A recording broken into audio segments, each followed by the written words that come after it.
Sometimes a family dispute can spiral out of control. And that's exactly what happened in Buruburu, Nairobi. It's a really tragic story. We're going to break down how what started as a simple act of kindness ended up in a fatal confrontation, leaving a whole community just reeling and looking for answers.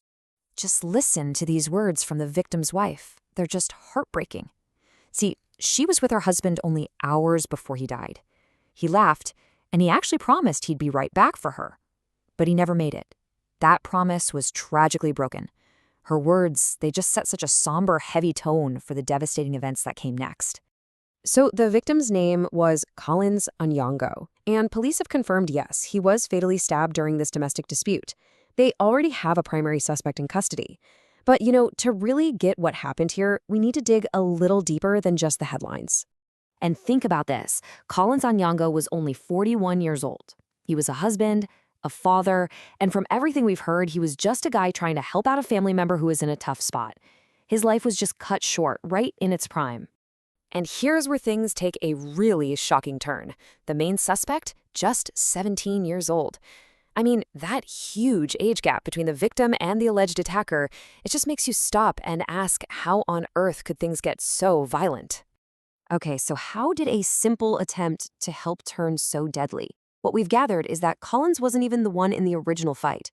He was there to be a peacemaker, an uncle, just trying to help his nephew out of a bad situation. But that attempt at reconciliation, it had a fatal end. So why was Collins even there? Well, it was pretty simple, really. His nephew, a guy named Paula Lou, was breaking up with his girlfriend and just needed a hand grabbing his stuff from the place they shared. Collins just went over to support him, probably to make sure everything went smoothly. And this is where you see just how fast it all went wrong.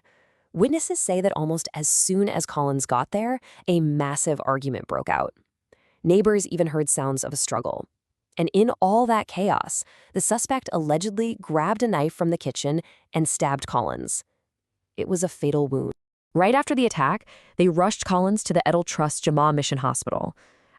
They tried everything they could to save him, but his injuries were just too severe. He passed away while they were treating him. His body was then moved to the Mama Lucy Hospital mortuary.